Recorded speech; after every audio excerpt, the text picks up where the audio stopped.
Now joining our squad from afar is the actor starring in Paper Tigers and the upcoming show Helstrom on Hulu. It's Alain Uy. Alain, welcome to the show, my friend.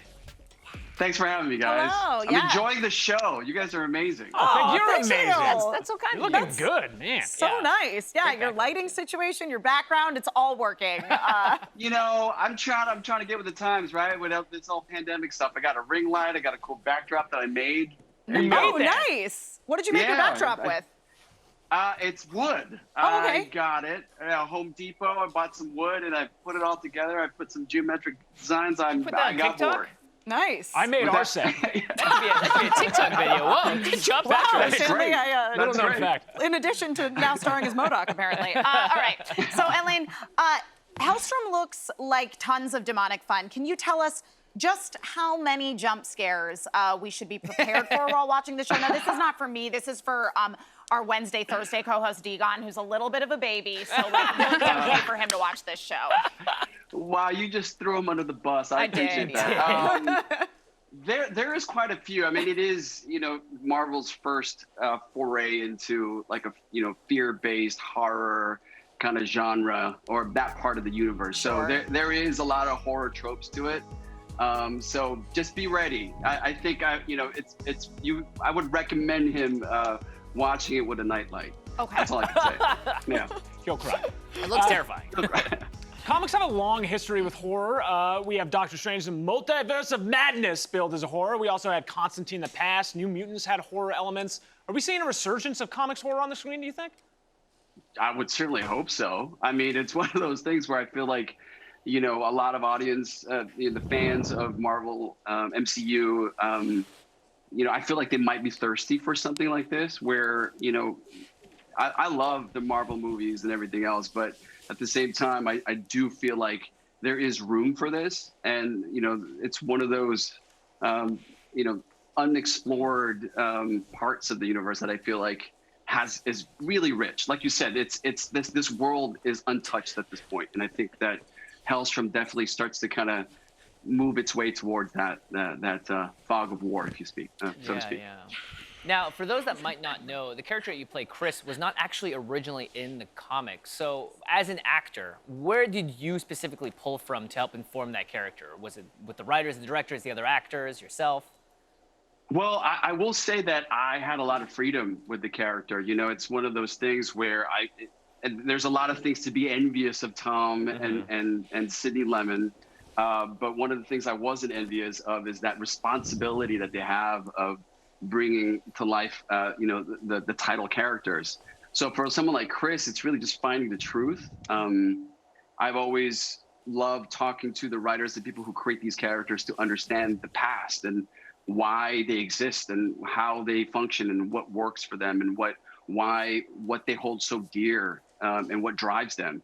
So, you know, I looked at other characters within, you know, the horror universe, so to speak.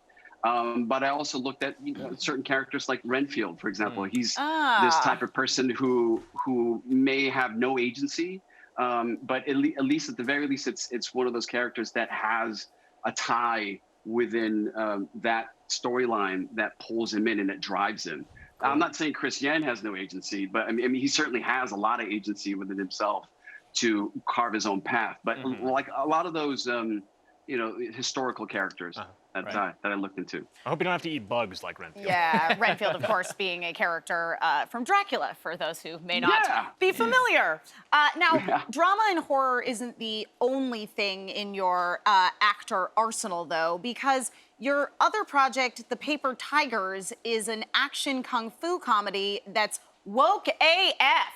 That's in quotes, by the way. What can we expect from this kung fu comedy for the modern age? You know, I think it's a breath of fresh air.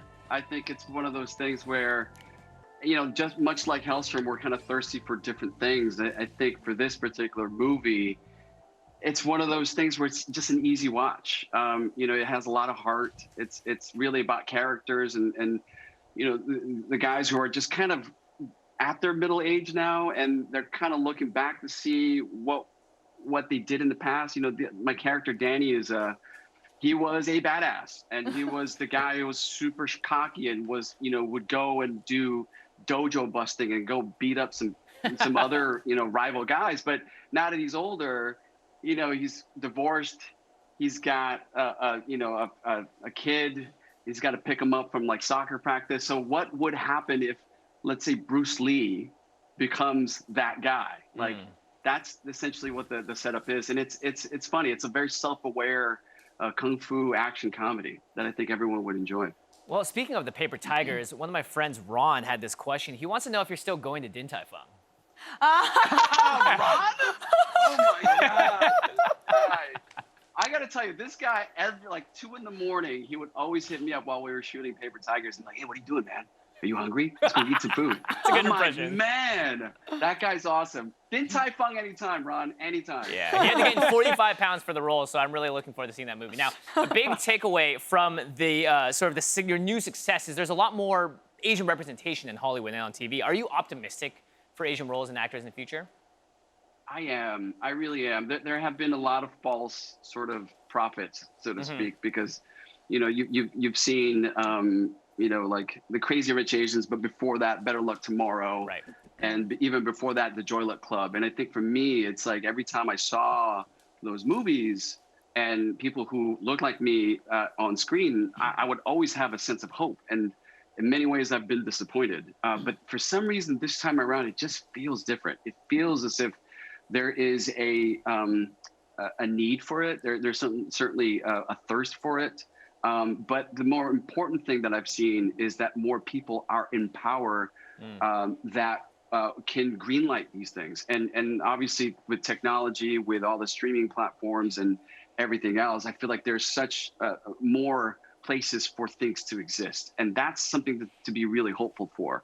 And I see it. I see it in the casting. I see it in writing. I see it when I speak to other showrunners that are doing shows, and it's an amazing thing. So very excited for it. I'm right there with you. Well, speaking of things that are upcoming, obviously, I think that you might have been a little disappointed about the news about Shadowlands being delayed, because I hear that you are a World of Warcraft fan.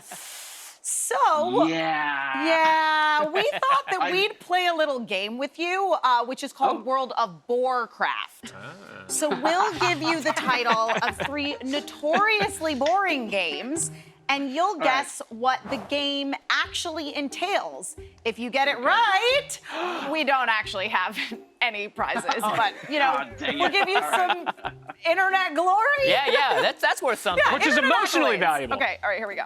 All right, first up is Desert Bus.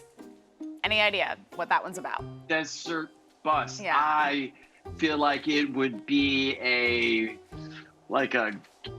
Grand Theft Auto thing. You try to get a bus to the desert and there's nothing but it sounds terrible. Yeah. I mean, let's be real. The real game's worse. Don't worry. Yeah, don't worry. So Wait, this is a real game? Yeah, real game. No, it's not. Yeah, this is a real video game. Yeah, Desert Bus, as a matter of fact.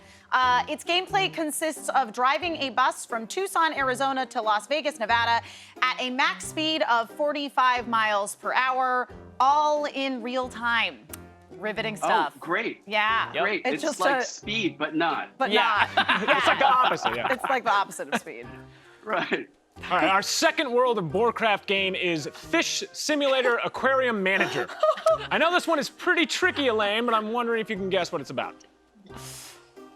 Fish Simulator Aquarium Manager. Okay. Let's say the guy's name is Joe, right? And You're giving up a backstory. he's managing these tight fighter fish. Yep. And I don't know. That's all I got. Well, luckily, I can tell you what it's about. The Steam description reads, discover a myriad of exotic species in this relaxing aquarium manager. Balance your resources and care for your fish to build the ultimate habitat. This game looks Basically, awful. you run an aquarium. Yep. That is hilarious. All right. That's one of those gifts that you give somebody, like, here's a game because I don't like you. Here.